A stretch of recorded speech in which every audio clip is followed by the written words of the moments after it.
Muchísimas gracias, damas y caballeros. Es para mí un honor poder estar en este encuentro ante tanto talento y poder compartir unos minutos de reflexión. La conversación que nos va a unir lleva como título El mundo que viene, creer, crear, lograr. Y se va a estructurar en dos bloques. El primer bloque, como indica el título, El mundo que viene, se centrará en prospectiva. Ustedes saben que la prospectiva combina dos grandes conceptos: impactos que generan posibles escenarios. Un impacto es la economía, otro es la demografía, la tecnología, la medicina, la industria, la digitalización. Vamos a hacer un recorrido sobre esos impactos para ver qué posibles escenarios se nos van a configurar en un futuro que ya es presente en realidad, porque no estamos viviendo una época de cambios, estamos viviendo un cambio de época, estamos viviendo un cambio de paradigma bajo nuestros pies. Y en segundo lugar, esos tres verbos, creer, crear y lograr, van a articular una reflexión sobre cómo entendemos que podemos gestionar y aprovechar esas enormes oportunidades y darle la vuelta a los desafíos que tenemos por delante. ¿Y por qué los tres verbos son creer, crear y lograr? Porque a nuestro modo de ver, las tres grandes fuerzas que transforman cualquier sistema humano son creer, yo creo en ti, yo confío en ti, la psicología de la confianza. Sin confianza no puede haber compromiso. Crear, la psicología del compromiso. ¿Cómo conseguimos que nuestro talento se comprometa? ¿Cómo podemos hacer y ganar la fidelización de nuestros clientes, su lealtad? Creando juntos. Y finalmente lograr, psicología de la realización. No puedo estar más de acuerdo con mis compañeros que han hablado previamente, Santiago y Cristóbal, en el sentido de que realmente a veces el éxito puede ser la principal causa de fracaso. Vamos a hablar de todo eso. Y quisiera comenzar con la referencia a un autor fundamental para mí, que es Ortega y Gasset, José Ortega y Gasset. Este gran filósofo español, entre sus muchos aforismos, tenía uno que me parece especialmente relevante en el contexto que nos encontramos hoy. Ortega decía: solo cabe progresar cuando se piensa en grande, solo es posible avanzar cuando se mira lejos. Pensar en grande en términos orteguianos es pensar sistémicamente. Vivimos en una realidad que está estrechamente vinculada en todas sus dimensiones. Y solo es posible avanzar cuando se mira lejos, porque es fundamental tener un horizonte, tener una visión. La pregunta clave que nos tenemos que hacer es ¿qué queremos ser? ¿Qué queremos ser? Como nación, como cámara, como organización. ¿Cuál es nuestro horizonte? ¿Cuál es nuestra visión compartida? ¿Y en qué estamos dispuestos a invertir y apostar para lograr esa visión anhelada y deseada? Los impactos que van a generar el futuro, el conjunto de variables que vamos a ver, tienen algo que emerge naturalmente, que es la sinergia y que no podemos imaginar. Les voy a poner un ejemplo. Imaginen que somos capaces de convocar a alguna tatarabuela o tatarabuelo y le tenemos que contar qué es Snapchat o Waze, aplicaciones que están teniendo mucho éxito. Mira, es una aplicación. ¿Qué es una aplicación? Es un programa informático, diría la tatarabuela o el tatarabuelo, le diríamos. Y preguntaría, ¿y qué es un programa informático? Bueno, un programa informático es un código que se introduce en un ordenador. ¿Y qué es un ordenador? Tendríamos que hacer 30 derivadas conceptuales que nos llevaría posiblemente 2 días y no lo entenderían, para explicarles lo que es una aplicación que hoy usamos sin cuestionarnos qué es. Las tecnologías solo son tecnologías para los que han nacido antes de la tecnología. Para los que han nacido después de la tecnología son una solución habitual. ¿Qué quiero decir? Que en el año 2050 habrá soluciones que hoy ni podemos conceptualizar y que serán el resultado de las sinergias de propiedades emergentes y valores añadidos de otras soluciones que existen hoy y que iremos construyendo en el futuro. Y eso hace que el futuro sea inimaginable. Por eso la prospectiva, en realidad, aunque se pretende definir como una ciencia, no es una ciencia. Y les pondré un ejemplo visual. En el año 1897 existía una revista norteamericana de tendencias y de vanguardia que se llamaba Judge.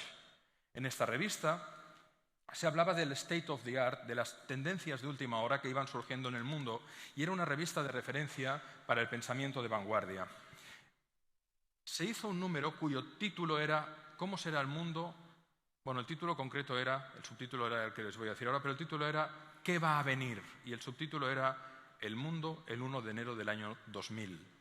Esta ilustración se hizo en el año 1897 y el ilustrador jefe de la revista fue a hablar con ingenieros, arquitectos, personas que estaban en la punta de lanza de sus tendencias para hacer acopio de información y construir visualmente un elemento que figurara en la portada, como, por ejemplo, este dibujo, que pretendía figurar un edificio en la ciudad de Nueva York en enero del 2000.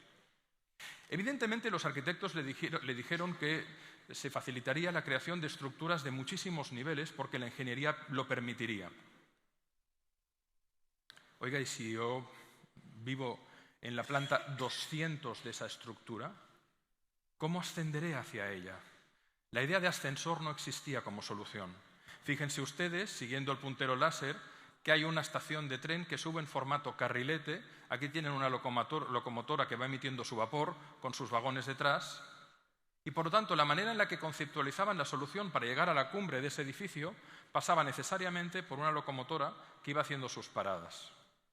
Oiga, y cuando yo esté arriba, si quiero ir a comprar o tener un momento de ocio, o asistir a un oficio religioso, o ir al teatro, o pasearme por un jardín, no se preocupe, porque esos edificios tendrán, lo ven, teatro, theater, garden, aquí hay una iglesia, aquí hay todo el centro comercial en la zona central a la izquierda, incluso, pues obviamente, las cuestiones culturales, el museo lo tenemos aquí.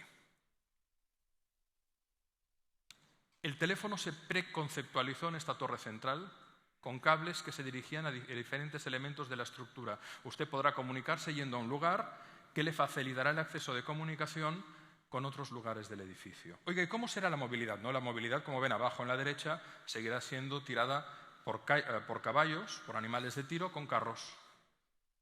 Les pongo este ejemplo porque la ciencia ficción, la vanguardia del momento a finales del siglo XIX, conceptualizó una realidad que fue totalmente arrostrada en 20 años, en 30 años.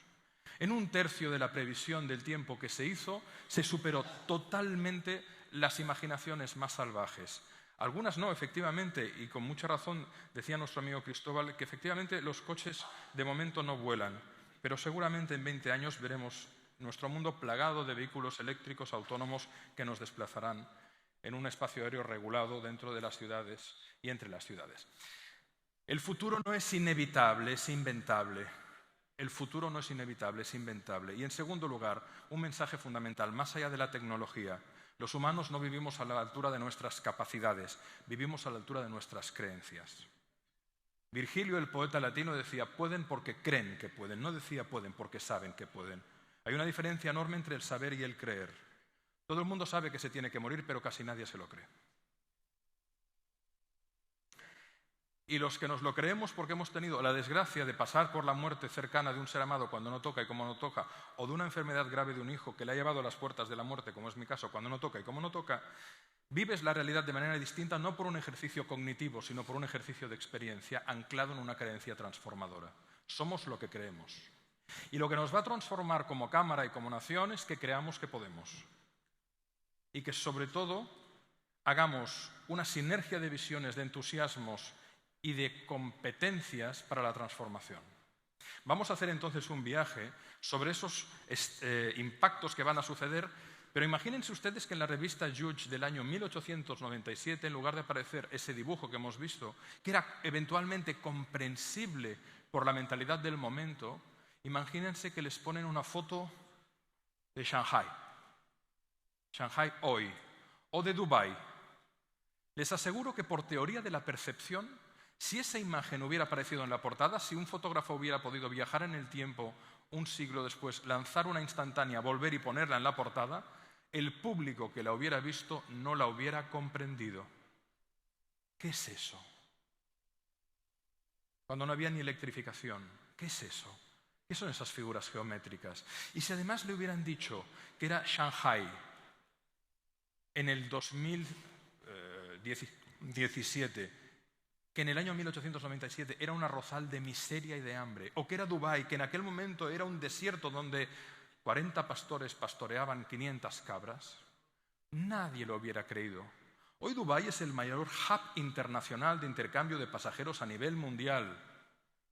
Por supuesto que lo han podido hacer porque cuentan con los recursos del crudo, del petróleo, pero porque había una visión estratégica del emir de Dubái que, entre otras cosas, dijo: ningún avión averiado puede estar más de 15 minutos en pista en mi aeropuerto. Por lo tanto, compren todo el stock de piezas posible para que cualquier avión de cualquier compañía de aviación que opere en este aeropuerto pueda ser reparado sin que los pasajeros perciban que operamos con retraso. Eso supuso una inversión de miles de millones de euros, de dólares. Pero eso ha hecho que el hub de Dubái sea el que tiene mayor crecimiento y número de pasajeros en muy poco tiempo. Hace más el que quiere que el que puede. Vamos entonces a generar una serie de estímulos a un ritmo de swing y comenzaremos por la economía. ¿Qué está pasando y qué va a pasar? Les decía que no es una época de cambio, sino que es un cambio de época. Fíjense ustedes. Perdón, vuelvo hacia atrás. He saltado la diapositiva. Aquí, muy bien. En el año 2016 este era el ranking mundial, columna de la izquierda. En primer lugar, la primera economía China, luego Estados Unidos, India, Japón, Alemania, Rusia, Brasil, Indonesia, Reino Unido y Francia. Verán ustedes que en color gris están las economías del G7 y en color amarillo las del E7. Fíjense ustedes que en el 2050 Estados Unidos caerá, según todas las previsiones, ceteris paribus, si todo sigue así.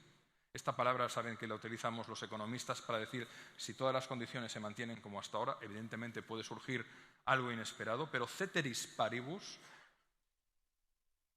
hay una caída tremenda de Europa. Estados Unidos pasa de la segunda a la tercera, ya no es la primera economía, es un dato interesante, en el 2016 ya no lo es China, pero fíjense ustedes que Japón pasa del cuarto lugar al octavo lugar. ¿Dónde va Alemania? Alemania al noveno. ¿Dónde va Francia? Francia se sitúa fuera del mapa. Fíjense ustedes que hay una reordenación total. ¿Qué países crecen más? Vietnam pasa de la posición número 32 en el ranking de Producto Interior Bruto a la 20. Sube 12 posiciones. Filipinas, de la 28 a la 19. Nigeria, hablaremos de Nigeria, pasa de la 22 a la 14, con crecimientos promedios sostenidos del 5 y del 4%.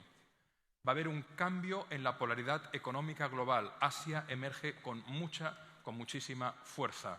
Miren ustedes lo que pasa. China aumenta su cuota de mercado del 18 al 20%. Estados Unidos, de aquí al 2050, cae su cuota de mercado global del 16 al 12%. La Unión Europea se derrumba del 15 al 9%. Ceteris paribus. Europa será mestiza a velocidad de vértigo. Vendrán los hambrientos de África y los multimillonarios de Asia. India sube del 7 al 15, dobla su cuota de mercado global. Y en términos comparativos, recordemos que el G7 son Estados Unidos, Gran Bretaña, Francia, Alemania, Japón, Canadá e Italia. Y el E7 es China, India, Indonesia, Brasil, Rusia, México y Turquía. En el año 95, los países del E7, China, India, Indonesia, Brasil, Rusia, México y Turquía, eran la mitad del G7. En el 2015, iguales. En el 2040, el E7 doblará al G7. No en el 2050, en el 2040. Por lo tanto, hay un cambio total en las posiciones de predominio económico a nivel global. Mi augurio para Argentina es que, una vez acabada la corrupción y la mala gestión política de los últimos años y en el nuevo ritmo en el que se está gestionando la economía, si la miseria moral que ha generado el gobierno anterior es combatida por una buena educación y formación, porque, señores, hay algo obvio que hemos obviado. La psicología es la que crea la economía, punto. Se habla mucho de economía como si fuera una cosa puramente numérica. No. La calidad del alma es la que crea la calidad de la materia. Los valores los que crean valor. La miseria moral es la que engendra la miseria económica. Si somos capaces de revertir la miseria moral, este país va a tener unas tasas de crecimiento inimaginables. Es una potencia, a mi modo de ver, incluso superior que la de Brasil. Este país ha tenido tasas de crecimiento y posiciones relativas en la historia económica global extraordinarias, con Producto Interior Bruto comparativo superior al de Francia. Está todo por hacer. Y ustedes juegan un papel crítico. Pero ese papel crítico lo tenemos que abordar desde la excelencia en actitud, conocimiento, habilidades, compromisos y ética. Es decir, integralmente, convocando la integridad. poniendo la inteligencia al servicio del amor, a la voluntad de que crezca la nación y las personas que hay, y la tecnología al servicio de todo eso. En tercer lugar, por supuesto que la tecnología es crítica, pero vamos al ajedrez centauro, vamos a los nuevos artesanos. Si somos capaces de hibridar tecnología de vanguardia con humanismo de vanguardia, seremos invencibles. Y este país tiene unas bases históricas y culturales que permiten recuperar esa potencia. Los mejores, por ejemplo, psicoanalistas que hay en el mundo son argentinos. Y hubo una generación de personas formadas en este país con unas capacidades extraordinarias que tuvieron que salir y que han sido maestros de otras generaciones en Occidente, pero que vienen de esta tierra. Vamos a otro impacto, salud. Viviremos más de 100 años. La esperanza de vida hasta finales del 19 y en algunos momentos de la historia situaban 40 años, 40 y pico. ¿Por qué? No habían vacunas ni antibióticos y la higiene en el momento del parto no existía, con lo cual había una enorme mortalidad infantil. El señor Pasteur nos aumenta la esperanza de vida 20 años con las vacunas. El señor Fleming nos la aumenta 20 años con los antibióticos. Ahora, con la farmacogenómica y la nanotecnología, vamos a tener esperanzas de vida de más de 100 años. El número de personas mayores de 65 años en el mundo van a crecer exponencialmente. Fíjense ustedes que en el 2010 era un 17% de la población mundial, en el 2050 un tercio. ¿Nos podremos jubilar a los 65 años? Imposible. Por lo tanto, tendremos que también romper efectivamente el paradigma de la edad jubilada y de la edad jubilosa, porque seremos muchas personas maduras que podremos aportar valor añadido, porque los procesos de creación de valor añadido no van a estar condicionados por estructuras rígidas a partir de las cuales la edad es el patrón. Y además las economías no se sostendrán. Les voy a dar un dato. Solo en España, de aquí al 2050, habrá una caída del 20% de la población activa y un aumento del 100% de la edad de las personas en edad de jubilación. Insisto, población activa menos 20, jubilados más 100. Es imposible, el sistema no se sostiene. Solo se sostiene si hacemos dos cosas. Aumentamos productividad y damos entrada a personas que quieren trabajar y ganarse la vida con dignidad en el país. Por eso en Europa, y lo veremos enseguida, tendremos que abrir y vamos a competir por talento procedente de otros países, porque no tenemos personas ahí. ¿Ustedes creen que Angela Merkel abrió las fronteras a los refugiados sirios porque es solidaria y buena persona? No, porque en los próximos 4 años va a tener un déficit de 3 millones de licenciados universitarios superiores que no puede cubrir con población autóctona. Por eso marcas, por ejemplo, de prestigio como Porsche, el fabricante de automóviles, acogen a familias enteras a los que les enseñan no solo el idioma, sino les empiezan a formar en ingeniería para que todos trabajen ahí y mantengan una lealtad con la compañía en todo el tiempo, porque no van a encontrar ingenieros en Alemania y los tendrán que importar de otros países. El talento será una nueva moneda económica transaccional global. Miren ustedes cómo ha evolucionado la población mundial. Va a evolucionar en los próximos años hasta el 2100. Hoy tenemos 7.500 millones de almas sobre la Tierra. En el 2050, 9.700. La pirámide global empieza a invertirse. En el 2100, 11.200 millones de humanos. Eso quiere decir, hago un número promedio fácil, 3.700 millones de habitantes hasta el 2100. Eso quiere decir que cada día en saldo neto, 122.000 personas más. 122.000 almas que cada día entran en la Tierra de aquí al 2100. La pirámide a partir de 2100 tiende a invertirse, la asíntota de crecimiento global tiende a estabilizarse. Señores, señoras, en el futuro, lo que eran nichos de mercado serán océanos de oportunidades. El desafío será la gestión de los recursos naturales, pero en cuanto a oportunidades, los mercados serán tan grandes, habrá una explosión tan brutal de la clase media global, que quien tenga buenas ideas y ganas de trabajar podrá encontrar enormes terrenos en los que desarrollar su creatividad y sus proyectos empresariales.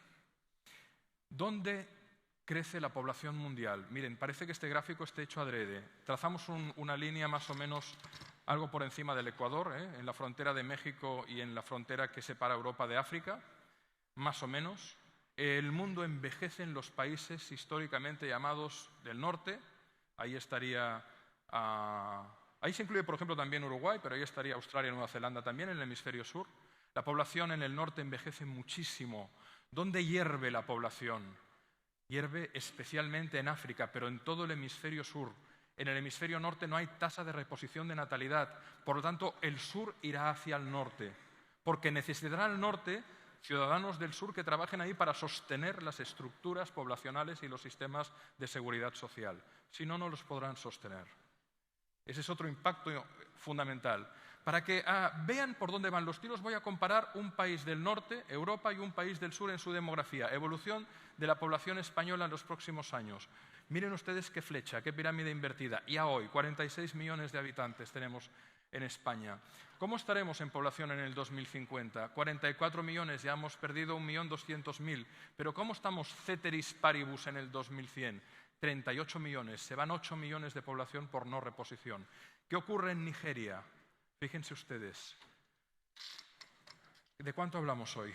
191 millones, casi 192, pirámide de población arquetípica, de manual. En el 2050, 398 millones de habitantes. Las nigerianas tienen entre 5 y 8 hijos. 2100, 752 millones de habitantes. No es un chiste.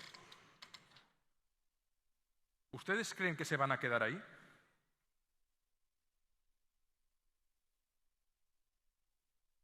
Van a venir, se van a mover.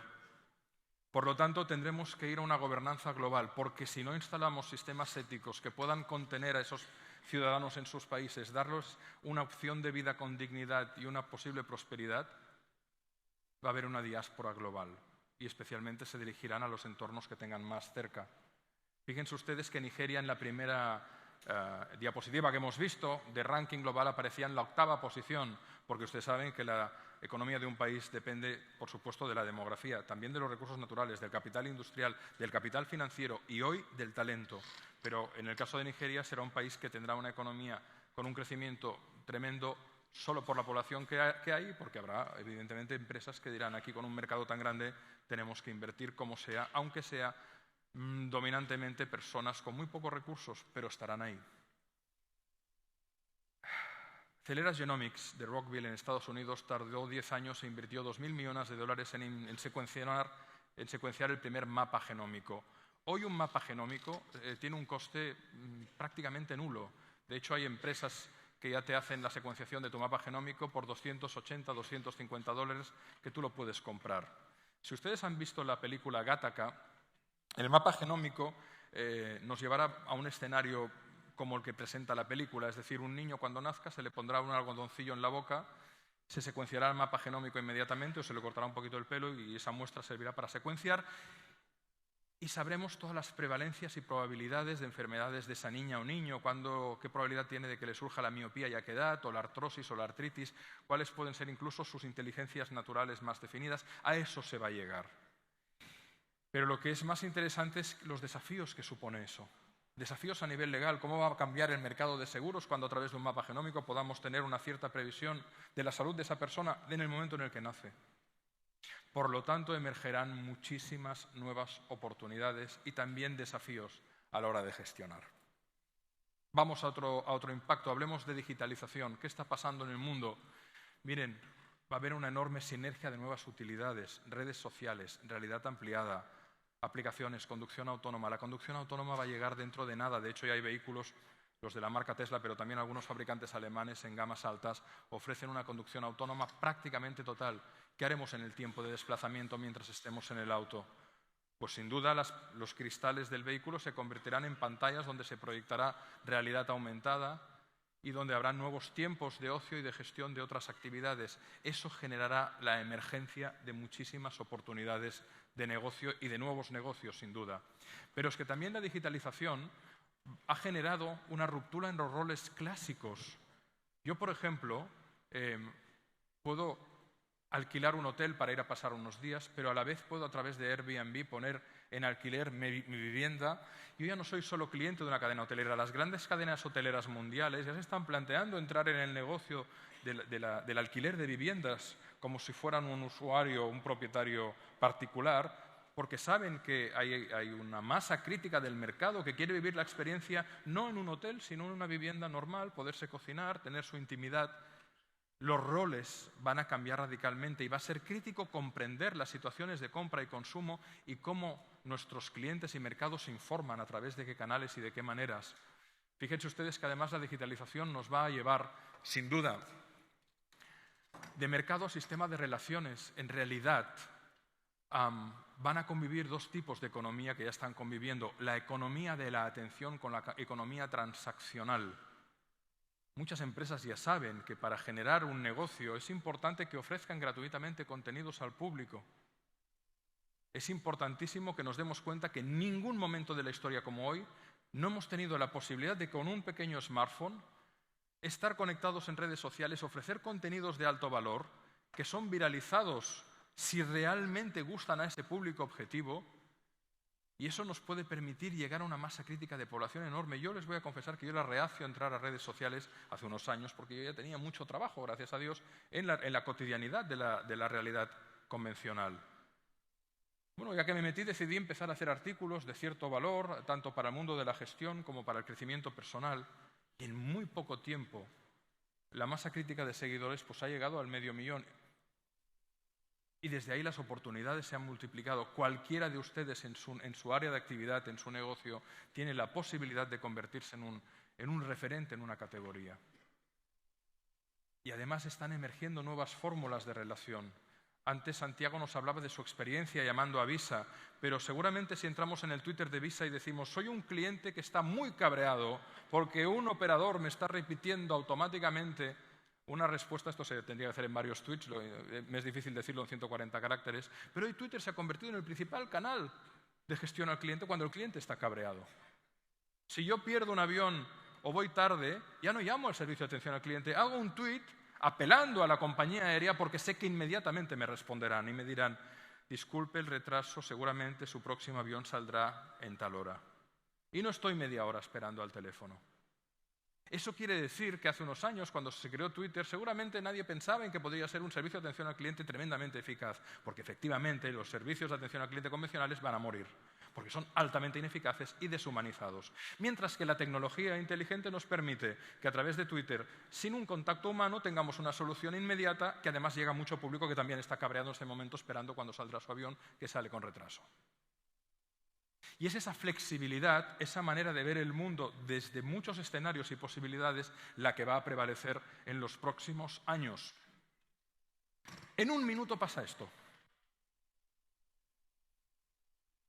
Yo me quedo con el último punto, 12 pedidos del Tesla Model 3, que aunque hay gente que ya ha pedido la devolución porque está tardando más de lo previsto, se siguen generando pedidos. Pero lo más relevante quizás es que en un minuto aproximadamente pasa esto. 5.000, 6.000, 7.000, es difícil establecer la cifra. Millones de personas dicen que les gusta algo. La pregunta es, ¿estamos allí? ¿Estamos generando un espacio, una oferta de contenido que nos permita ser vistos por el mundo? Y que alguien diga, me gusta lo que haces, me gusta lo que dices, me gusta lo que compartes. Sepan que en sí mismo la oportunidad que perdemos al no estar en este entorno, en unas generaciones que van a ser las compradores de nuestra oferta, es crítico, es absolutamente crítico. Tenemos que estar en el universo de los likes. Y entonces nos podemos convertir en líderes de opinión, en referentes de categoría de pensamiento. Yo qué sé, oiga, a lo mejor hay millones de personas en el mercado hispanohablante que quieren que alguien les explique el universo de la construcción, del cemento, del diseño, de la sostenibilidad, de la energía solar, de todos los subsectores de actividad que ustedes tocan. Y si se hace bien y con gracia, se puede generar un movimiento de adhesión masivo de millones de personas que convierten su oferta no solo en un referente para la compra, sino en un referente en la economía y en el universo de la atención. Los grandes fabricantes de marcas del textil, por supuesto que siguen invirtiendo en las campañas tradicionales en televisión y en las revistas de moda, pero esta chica hace unos años era desconocida, esta chica italiana, Chiara Ferragni, comenzó en una página en Instagram haciéndose fotos con modelitos, una chica muy agradable físicamente, que tiene elegancia natural, se vestía bien y empezó a congregar una masa de seguidores. Hoy una foto colgada por Chiara es patrocinada por las grandes marcas, por Zara o por quien sea, y le pagan $12.000 por instantánea. El año pasado le pagaban 4.000, este año ya son 12. Y simplemente en un texto convencional, en Instagram, ella explica, pues llevo esta blusa de tal marca, estos pantalones de tal marca. Los canales de comunicación a través de la red social cambian completamente la manera de transaccionar. Y antes les decía, igual que la conducción autónoma facilitará la emergencia de nuevas utilidades en los procesos de movilidad en los que estaremos simplemente atentos sin tener que estar con la mano en el volante, el pie en el gas y en el freno y la mano en el cambio, también grandes fabricantes de gran consumo están desarrollando aplicaciones de realidad ampliada por los cuales, incluso entrando en el centro comercial, sabremos dónde están ubicados, nos pondrá la flechita y cuando vayamos ahí nos darán toda una serie de características organolépticas, posibles recetas del producto. El mayor fabricante mundial de catálogos, que es IKEA, está invirtiendo una fortuna en un catálogo virtual que permita al cliente configurar su espacio a través del smartphone o de la tableta o de la tablet, ubicando los muebles en ese espacio y se comenzarán ya a hacer compras, no en establecimientos, sino, ¿usted quiere eso? Tranquilo, se lo llevamos a casa. En una recreación virtual para que usted pueda ver con la mayor fiabilidad posible, para que luego no se sienta defraudado, la configuración de muebles que puede usted comprar y llevarse a su hogar. El grafeno, otro impacto que tendrá especial mella también en el sector de la construcción, va a cambiar el mundo. Este material altamente ligero, con altísima conductividad térmica y eléctrica, 200 veces más duro que el acero, incluso que el diamante, tremendamente flexible y de poco peso, no se calienta, es transparente. Esta gran innovación que llevó a ser merecedores del Premio Nobel a dos físicos hace apenas 8 años va a cambiar el mundo. ¿Saben ustedes cuál es el país del mundo que tiene más patentes sobre grafeno? Corea del Sur. Y las aplicaciones del grafeno son múltiples. El grafeno puede aplicarse en procesadores, pantallas táctiles, baterías de larga duración, cables de alta velocidad, pintura absorbente de energía, autorreparación, cristales para las fachadas de los edificios. En el año 2050 los vehículos ya no irán cargando electricidad, estarán hechos todos en grafeno, chapa y cristal, porque es captador de energía fotovoltaica que convertirá energía eléctrica para el desplazamiento del vehículo y los vehículos tendrán autonomía eterna. ¿Cuál será el material más gravado fiscalmente a nivel mundial? El grafeno. Es baratísimo.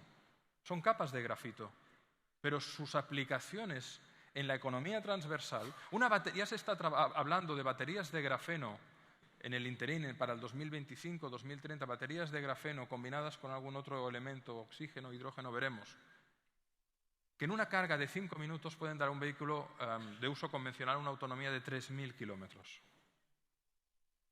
Ciencia ficción, pero eso va a llegar. De hecho, los cables tenderán a desaparecer.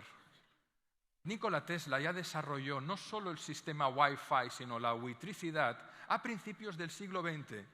Pero fue el señor Thomas Alva Edison, en connivencia con J.P. Morgan, el que dijo: carguémonos las patentes de este pájaro porque va a inhibir muchos sectores de actividad. Este hombre va tan adelantado, que tendremos que vender cobre, tendremos que vender petróleo, hay mucho por explotar. Venga, gobierno americano, patentes de Tesla recuperadas. La buitricidad ya se creó hace más de un siglo. Es decir, el intercambio de energía eléctrica sin cables. De hecho, en Corea del Sur, por ejemplo, y en Dinamarca, ya hay autopistas que tienen cargas por inducción eléctrica con buitricidad. Los vehículos de las marcas Hyundai, de las marcas coreanas, quiero decir Kia, Hyundai, tienen estas autopistas de prueba ahí. Los vehículos híbridos o eléctricos van por la autopista y cuando se están descargando se ponen en el carril de carga, en el que cada X metros hay un inductor de carga eléctrica. El vehículo se va cargando y cuando ha vuelto a recuperar la carga de energía de la batería, se incorpora al carril tradicional. Sin cables. De hecho, los modelos de Tesla y los de Toyota a partir de ya de este año no tendrán cables. Tú tendrás un inductor en el garaje, el vehículo se pondrá encima del inductor y empezará a transmitir la carga sin necesidad del cable. La nanotecnología va a cambiar el mundo de una manera inimaginable. Yo, por cuestiones de generación, tengo 48 años, por desgracia tengo bastantes amigas y amigos que en los últimos años pues, han tenido sus procesos de tumoración por el motivo que sea, por estrés, por alimentación, por radiación electromagnética, por constitución genética. Y he vivido muy cerca de mí procesos de quimioterapia muy invasivos que generan unos efectos secundarios notables que tardan bastante tiempo en resolverse. Porque la quimioterapia inunda el cuerpo. Y está muy bien, por lo menos es una posible solución.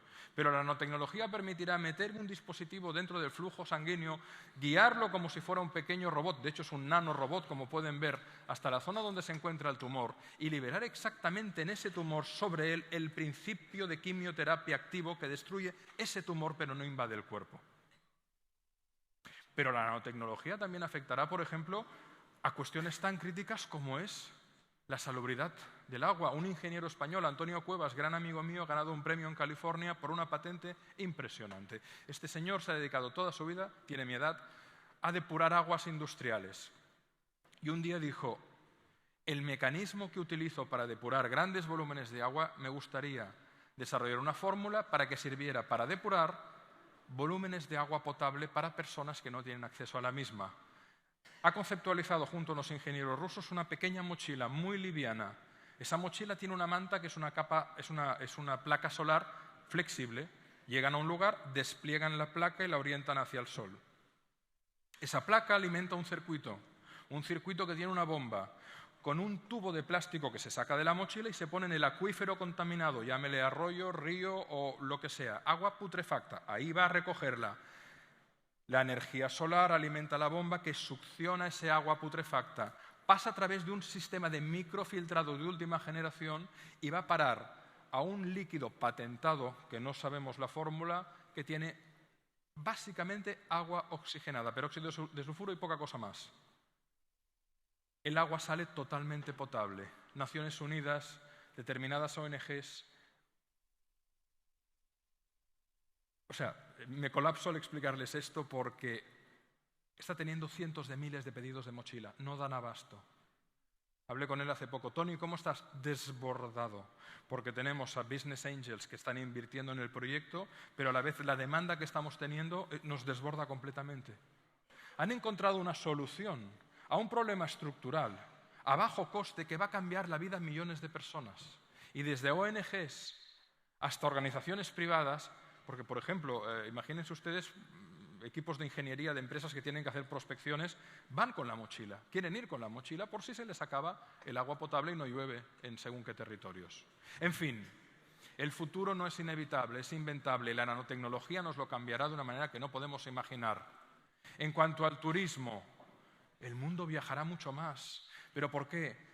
Y ahora entraremos en un capítulo fundamental. Porque las grandes masas de dinero van a proceder de Asia. Más de 200 millones de chinos de clase media y alta viajarán por el mundo en el año 2020 porque las playas de China están así. Dice, bueno, organización, muy bien. Las organizamos. ¿Cómo nos quedan? Así. Oye, pues que se vayan a la pileta si no caben en las playas. No, sí, ya van a la pileta. ¿Y están contentos?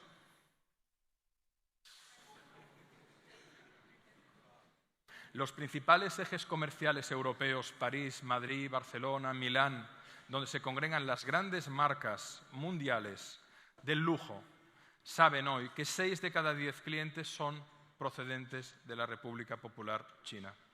Y que el gasto promedio que tienen respecto a otros perfiles de clase media alta de otros países es hasta el triple por compra promedio. El estallido de la burbuja inmobiliaria que vivimos en España ha sido absorbido en la gama baja de producto por fondos de inversión y en la gama alta son ciudadanos procedentes de China que están quedándose con las mejores viviendas del arco mediterráneo. Es tal el crecimiento que tiene este país que la planificación del crecimiento urbanístico no se hace en planos en papel. Se hace a través de impresoras tridimensionales que van modelando la ciudad en hangares de varios miles de metros cuadrados. Este es el modelo de planificación de crecimiento urbanístico de la ciudad de Shanghái. No se puede hacer en papel porque los urbanistas no se aclaran. Necesitan modelizarlo tridimensionalmente sobre el terreno para poder hacer un cálculo preciso, una previsión de las infraestructuras. Estamos hablando de un paradigma completamente distinto. Por lo tanto, las oportunidades inmensas. Si ustedes van por África, verán que las grandes infraestructuras son comandadas por ingenieros chinos. China ha llegado a acuerdos con muchos países de África de permuta. Ustedes me ceden estos cientos de miles de hectáreas para el cultivo agrícola eficiente. Una parte de la cosecha se quedará aquí. A cambio, en esta cesión de 50 años de tierra, nosotros les vamos a dar autopistas, carreteras, puertos y aeropuertos.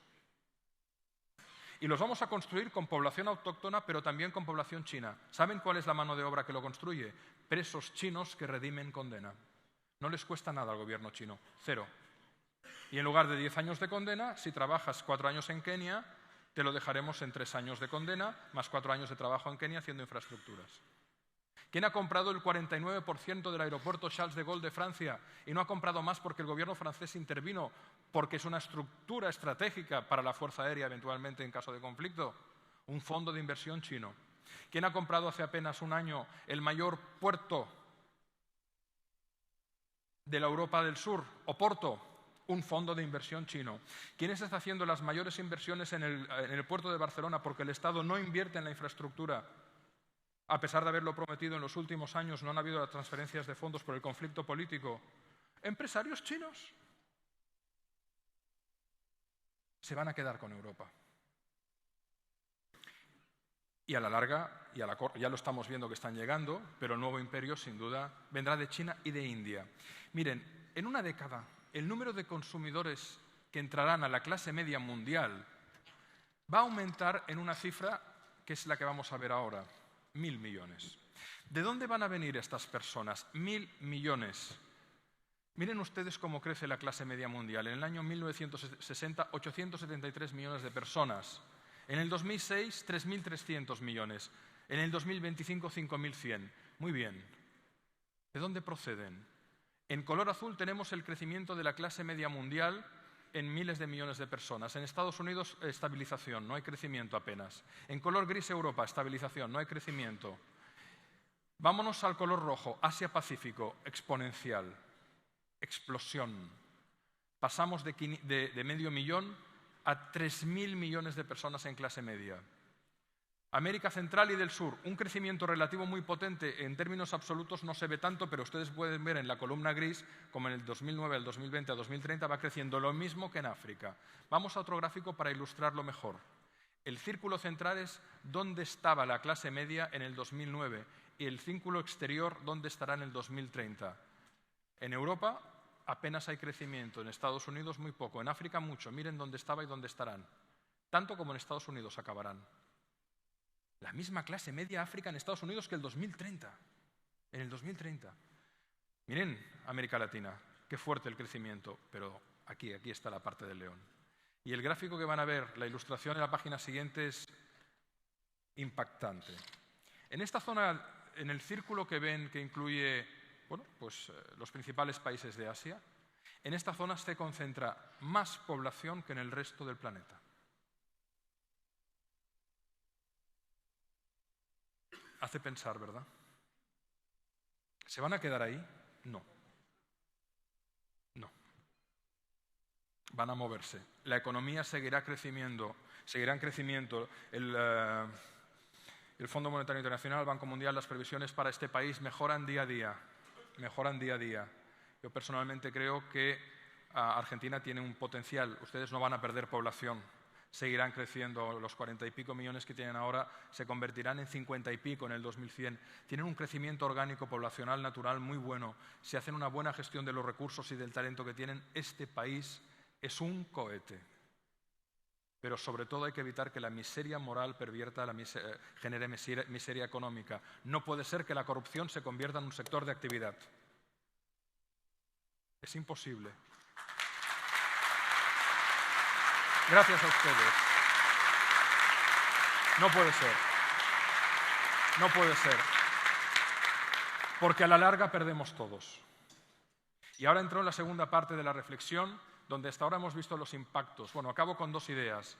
En el futuro, según la revista Forbes, Profesiones con más demanda. Fíjense ustedes, responsable de estrategia digital, experto en venta en canales digitales, proyectos digitales, experto en comunicación digital, marketing digital, contenido digital, relación digital con clientes. Toda la economía de lo digital va a ser crítica en el futuro, pero como muy bien decía Santiago en su brillante intervención y también Cristóbal, cuando Santiago hablaba del ajedrez centauro de Kasparov, siempre me confundo. Decía, se dieron cuenta que la colaboración de la persona con la máquina generaba resultados espectaculares. Bien, eso extrapolándolo a otra dimensión son los nuevos artesanos. Personas que dominan mucho una habilidad manual, pero que la combinan con alta tecnología. Por ejemplo, los grandes cocineros españoles que están exportando al mundo su conocimiento. Los hermanos Roca, Ferran Adrià, Martín Berasategui, Arzac. ¿Saben ustedes, por ejemplo, que en España hay una universidad gastronómica de Mondragón que está congregando cientos y miles de alumnos que quieren aprender gastronomía allí porque no hay otras ofertas? Hay una enorme oportunidad en la oferta académica de nuevos contenidos diferentes, mucho más centrados en la práctica. En el futuro harán falta nuevos artesanos. Otro nuevo artesano, les voy a poner un ejemplo de alguien a quien admiro profundamente, argentino, nacido en esta tierra, Horacio Pagani. ¿Le conocen? Horacio, que era ingeniero de carbono de Audi, harto del estrés que llevaba en la gran multinacional, decidió montar su propia marca. Son los coches más bellos del mundo, sin duda. Que además en circuito de Nürburgring consiguen récords mundiales. La oferta de Horacio está vendida a 5 años vista a un precio por unidad de entre 2 y 3 millones de dólares. Se los sacan de las manos. Una edición especial de un Pagani se paga 6 millones de dólares. ¿Saben quién los compran? Los multimillonarios chinos. Un Pagani genera asombro por encima de un Ferrari. Son obras de arte que, una vez colocados en el mercado, no solo no se deprecian, sino que inmediatamente aumentan su valor. ¿Dónde se ha visto esto? Es un nuevo artesano, una persona que domina muchísimo sus habilidades convencionales, pero ha hecho un aporte tecnológico extraordinario en el diseño y en el valor añadido de esos vehículos. El ejemplo, tomemos nota de Horacio para hacerlo nosotros aquí con nuestros negocios. ¿Qué hace Horacio que podemos replicar? Investiguen la vida de este hombre y sus métodos de trabajo. Es de su tierra. Otro impacto, limpiaremos el mundo. Y hay personas que reciclan por convicción, pero muchos lo hacen por compulsión. Les pongo un dato concreto. Solo en el Pacífico flotan islas de hidrocarburos sólidos, de porquería, de residuos, de plásticos, que si las sumamos en superficie son mayores que Australia. 8,5 millones de kilómetros cuadrados de plástico, más que Australia. Las islas pequeñas del Pacífico que están rodeadas de esta contaminación tienen sus playas así. ¿Y saben por qué no salen en las noticias? Porque ha sido algo progresivo. Esta catástrofe, se han hecho algún reportaje en Netflix, incluso financiado por Leonardo DiCaprio y George Clooney, pero no salen en las noticias. ¿Qué ocurrió? Que los pescadores de la zona ya no tenían caladeros de pescado porque el agua está putrefacta. Entonces un pescador joven un día tuvo una idea. Si no puedo pescar sardinas, voy a pescar plástico, lo voy a prensar y lo voy a vender para reciclar. Resulta que algunos ya ganan mucho más dinero pescando plástico y vendiéndolo para el reciclado que no pescando pescado. Lo curioso es que ya unos años después de iniciar el proceso, de limpiar incluso las playas con rastrillo, de pescar el plástico que está en el mar, han vuelto los caladeros a vivir. Y hay una doble economía, la del reciclaje y la del pescado. Pero es que algunos emprendedores locales han ganado tanto dinero que ya están yendo a Europa a ofrecer sus servicios para limpiar, por ejemplo, los canales de Holanda o el Támesis en Inglaterra. Eso es el mundo que viene. Quien tenga una visión clara, iniciativa, coraje, determinación, encontrará en el desafío o en la desgracia la oportunidad de transformación. Pero no tendremos que pensar solo en términos de rentabilidad económica, tendremos que pensar en términos de rentabilidad social. Quien piense en términos de rentabilidad social se va a llegar el gato al agua. La psicología crea la economía. El alma crea la materia.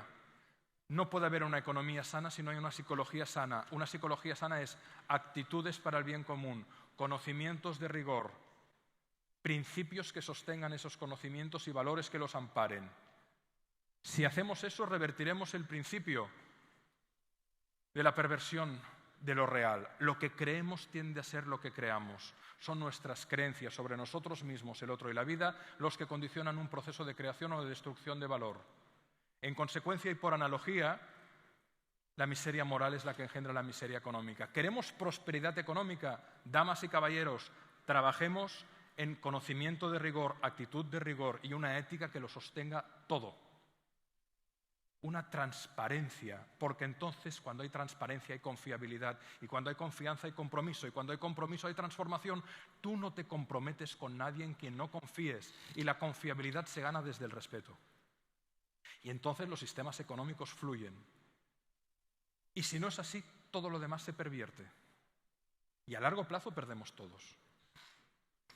Y, continuando con esta línea de reflexión, ¿cuál es la solución? Muy simple, generar valor. Valores que generen valor. ¿Pero qué es el valor? Y ya prácticamente con esto acabaré. Si ustedes miran la definición de la voz valor, verán que básicamente es un concepto que apunta a 4 dimensiones. No es un concepto unívoco. El valor es multidimensional. La primera dimensión nos dice que el valor lo generamos cuando proporcionamos utilidades, aptitudes para satisfacer necesidades y generar bienestar o deleite. Por lo tanto, la definición más empresarial del término valor sin duda es esta. Pero a este valor solo llegamos desde el coraje, o valor entendido como cualidad del ánimo que nos lleva a asumir riesgos, a arrostrar miedos y tener la voluntad de innovar desde el coraje de transformar nuestra sociedad, desde el amor por nuestra tierra, por nuestros proyectos, por nuestra gente, porque el coraje no es ausencia de miedo, es la consciencia de que hay algo por lo cual vale la pena arriesgarse. Y aunque me peguen, aunque me duela, aunque me maten, yo tiro adelante porque hay una causa que me empuja. Y no podemos tener valor social y valor económico si no tenemos este coraje que capitalizan precisamente los empresarios, empresarias y emprendedoras y emprendedores. Porque muchas veces lo que no hacen los gobiernos, con honrosas excepciones, gracias a Dios, lo acaba haciendo la sociedad civil en el ejercicio del emprendimiento y del coraje para generar valor. Por supuesto que coraje es también acción. Coraje no es intención, es fuerza, actividad, eficacia para producir efectos. Y si hacemos todo lo anterior bien, surge el valor añadido, es decir, el beneficio, rédito de un producto, empleo, de una hacienda. Tenemos valor añadido. Muy bien, ¿por qué les cuento esto? Rápidamente. Porque no hay valor si no generamos todo esto. Y nuestra educación tiene que ir a preparar mujeres y hombres que sean capaces de generar esto. Fíjense que el penúltimo es virtud. Claro que tenemos que ser eficaces, activos, potentes, generar utilidad, pero sin duda virtud. Porque si no lo hacemos, acabamos creando los antónimos, que es lo que producen algunos gobiernos que en el ejercicio del populismo se cargan la iniciativa y la voluntad de servir de la población, parasitando los sistemas. Y a eso se le llama, el antónimo del valor, se le llama miseria. Y la etimología de la palabra miseria es muy clara. Mis eros, incapacidad de amar. Por eso la psicología crea la economía. Y por eso el futuro no es inevitable, es inventable. Pero es una responsabilidad activa y consciente que tenemos que tomar todos en cada instante. Donde hagamos una pedagogía que combine educación y formación. Porque hay personas que por desgracia no se pudieron formar, pero son muy bien educadas. Y en cambio otros, como Trump, a lo mejor fueron muy bien formados, pero son muy mal educados. Necesitamos personas que estén bien formadas y que sean bien educadas. Porque la trenza entre las competencias duras y blandas, o llámele como quieran, operativas y humanas, es la que genera una explosión del talento. Y ahí voy a ir a parar. Porque no podemos crear valor sin talento. Les voy a poner un ejemplo de una cooperativa española agrícola que es la que tiene más crecimiento relativo, más admiración en el mercado. 9 de cada 10 consumidores toman los productos de esta empresa. Se llama La Fageda, el hayedo en catalán, La Fageda. El 70% de los empleados de La Fageda son personas con un certificado de discapacidad severa. Retraso mental, esquizofrenia, paranoia. Esta empresa crece a 2 dígitos interanuales. ¿Vale? Es una empresa pequeña, pero está diversificando. Los mejores cocineros del mundo sostienen que sus productos son los mejores. Les pongo un vídeo breve. Sé que vamos tarde en el tiempo, pero miraré de ajustarme al máximo. Cristóbal Colón se llama su presidente, tiene tela. Que sea Cristóbal quien nos cuente cómo genera una transformación económica y social tremenda a través de esta empresa en una comarca en la que ha conseguido que todas las personas con discapacidad estén empleadas y algunas de ellas sean las que generen más ingresos en su unidad familiar. Vamos a verlo.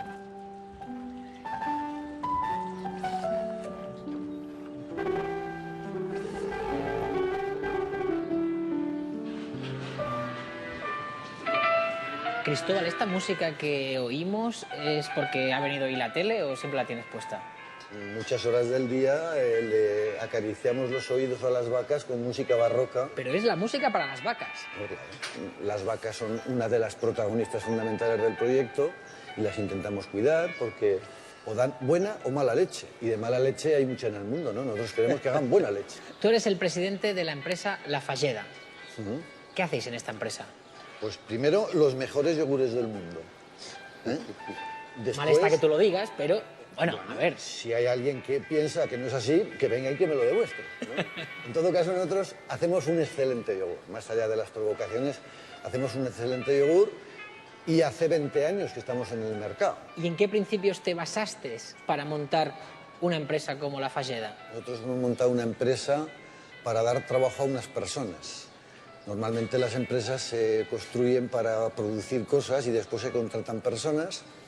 Nosotros salimos de un hospital psiquiátrico en el año 82 con 14 enfermos mentales porque entendíamos que el trabajo era la mejor herramienta terapéutica para que estas personas pudiesen recuperar su dignidad como personas. ¿Tú eras ya empresario en aquel momento? No, yo soy psicólogo y lo sigo siendo. Es decir, que mi vocación no es el mundo de la empresa, sino que mi vocación es el mundo de la gente, de las personas, ¿no? Pero montaste una empresa siendo psicólogo. Sí, porque para mí la empresa era un medio para conseguir un fin. Y el fin es el que haya unas personas que en el mercado ordinario de trabajo lo tienen muy complicado y nosotros creamos una estructura empresarial en donde pudiesen incorporarse estas personas a realizar su trabajo. Es decir, nosotros no estamos aquí para hacer yogures. Es decir, nosotros hacemos yogures para que esas personas tengan una vida más coherente y más digna. Cuando tú te inventas esta historia, cuando tú piensas en esta empresa y vas a explicársela pues, a un financiero, a un banco, a pedir crédito, ¿cómo se lo toman? Pues yo recuerdo el primer crédito que pedí en el año 82 de $500.000 de pesetas. Pues claro, si además te llamas Cristóbal Colón, dices que vienes del manicomio y que tienes una empresa con enfermos mentales, pues te pueden cerrar la puerta, te pueden echar a gorrazos. Pero bueno, en aquel caso me dieron $500.000 y con ese $500.000 de pesetas empezamos a trabajar. Es que claro, llamarse Cristóbal Colón, esto te debe haber marcado la vida. Sí, yo a mi hijo le he puesto Juan, ¿eh? Es decir, no he continuado con la broma. Sin querer basarse en ganar dinero, sin montar una empresa para ganar dinero, ¿esta empresa gana dinero? Sí, claro. Si no ganase dinero, no existiría. Es decir, nosotros somos una empresa rentable porque tenemos la obligación social de ser rentables, ¿no? ¿Nos puedes dar cifras de esa rentabilidad? ¿Qué facturasteis el año pasado? Sí, bueno, yo ahora tampoco los tengo aquí en la cabeza, pero estamos facturando alrededor de 14 millones de euros y tenemos pues, unos beneficios. Pero claro, es decir, esos beneficios, cualquier persona que entienda de economía, nosotros tenemos una fábrica, tenemos una granja, hay que reinvertir en la propia actividad económica, pero vuelvo a repetir, nuestro objetivo es un objetivo social. Es decir, nosotros, además de la actividad económica empresarial, tenemos viviendas, tenemos programas de formación, programas de ocio. ¿Cuántos trabajadores tienes actualmente? Mira, ahora en la empresa hay alrededor de 280 personas, 180 son personas, yo digo, con un certificado de minusvalía, porque las otras 100 todavía no lo tenemos, pero podríamos tenerlo. Les doy dos datos. Esta entrevista tiene 2 años. Este año cerraremos facturación con 25 millones de euros, 360 empleados y el porcentaje de personas con certificado de discapacidad ha aumentado todavía mucho más. La cuenta de explotación de esta compañía es la misma de cualquier empresa de la competencia del mismo sector, pero hay que añadir programas de formación, viviendas sociales, programas de ocio. Es posible hacer modelos empresariales de éxito increíble. Hemos invertido 25 millones de euros en un nuevo proceso de producción no solo de lácteos animales, sino de lácteos vegetales, porque el mercado va tirando hacia ahí. Se mantienen los lácteos de origen animal, por supuesto, pero los jugos vegetales, que no son lácteos, los jugos vegetales están ganando cuota de mercado. Les pongo este ejemplo como un ejemplo clarísimo de esto. Señoras, señores, no vivimos a la altura de nuestras capacidades, vivimos a la altura de nuestras creencias. Podemos cuando creemos que podemos. ¿Podemos lograr todo lo que deseamos? No, pero sí más de lo que imaginamos. Tenemos que imaginarlo, vectorizarlo, hacer sinergia. Y entonces operamos una transformación que es el fruto de 3 acciones, valores y bienes comunes. Cuando somos capaces de instalar la confianza en un sistema, el creer entre nosotros, generamos un vínculo de calidad.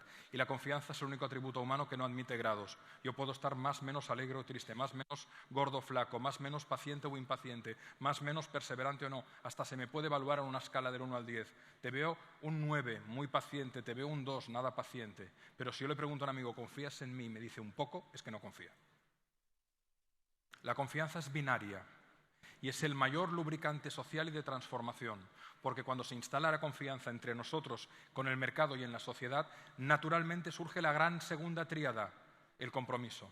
Tú no te comprometes con nada ni con nadie en quien no confíes, y en consecuencia lo que creemos tiende a ser lo que creamos, y en consecuencia del vínculo de calidad surge la inteligencia colaborativa, que es la mayor fuente de sinergia y transformación.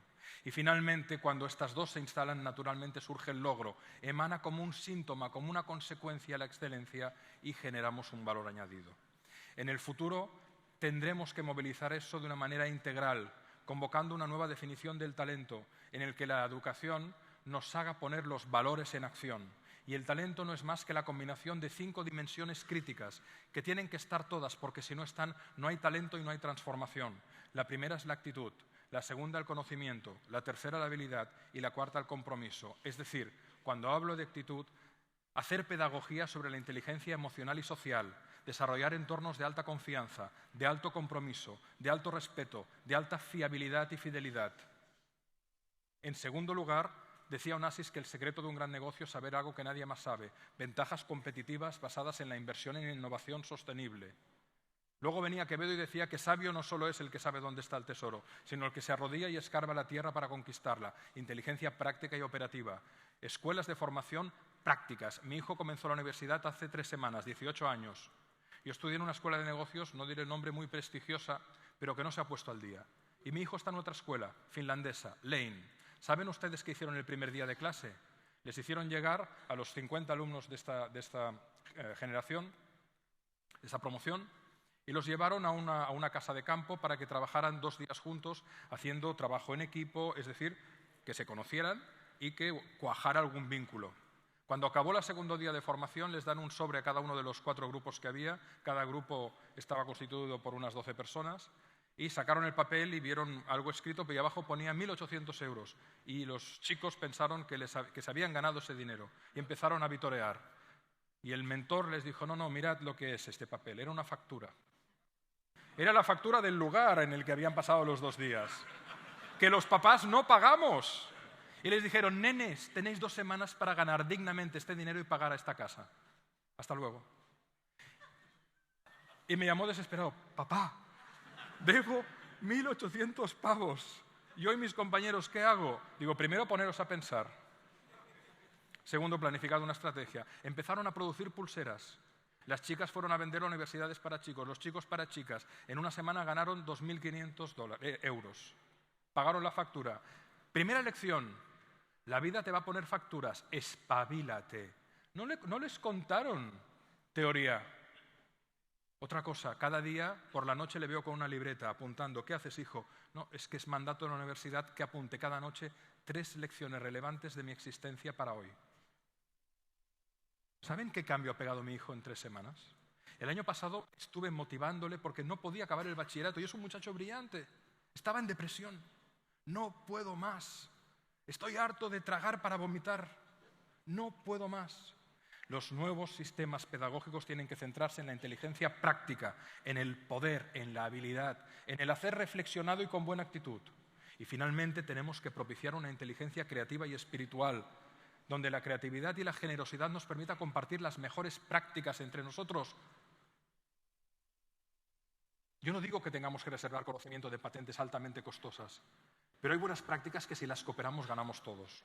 Durante muchos años se ha definido el talento como las 2 definiciones centrales. Una persona talentosa es la que sabe y sabe hacer. Pero a mucha gente hoy se la contrata por su buen talento o aptitud y se la despide por su mal talante o actitud. La definición de talento la tenemos que ampliar. Necesitamos personas no solo altamente competentes en aptitudes, sino que estén dispuestas a dar lo mejor de sí en cada instante.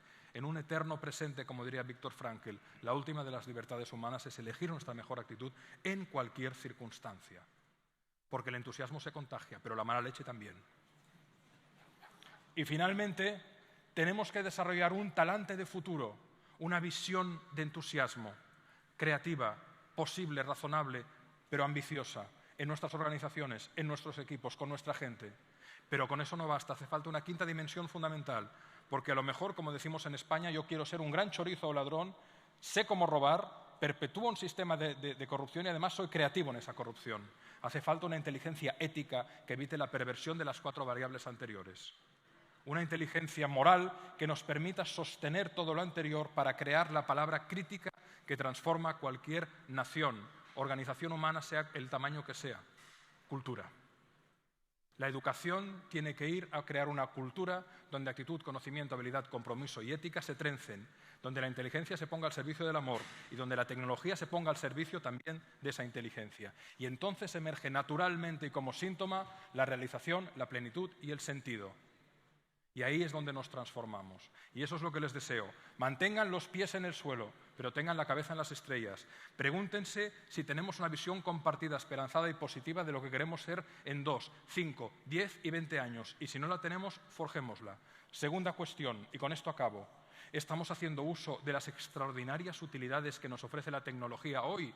Debemos hacerlo, si no, el tren de la historia nos pasará por encima. Tercero, estamos orientándonos al mercado teniendo en cuenta cómo va a ser el mundo que viene y las enormes oportunidades que nos presenta.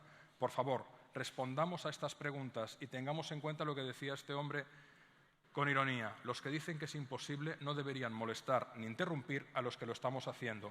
Insisto, pies en el suelo, cabeza en las estrellas, voluntad de cooperación. Y fíjense que la hoja del trébol tiene forma de corazón, porque en esencia la buena suerte depende del amor. Y no me refiero al amor erótico, me refiero al amor como la voluntad de comprendernos, la voluntad de cuidarnos y la voluntad de inspirarnos. Buena vida, buen amor, buen trabajo y buena suerte. Muchas gracias.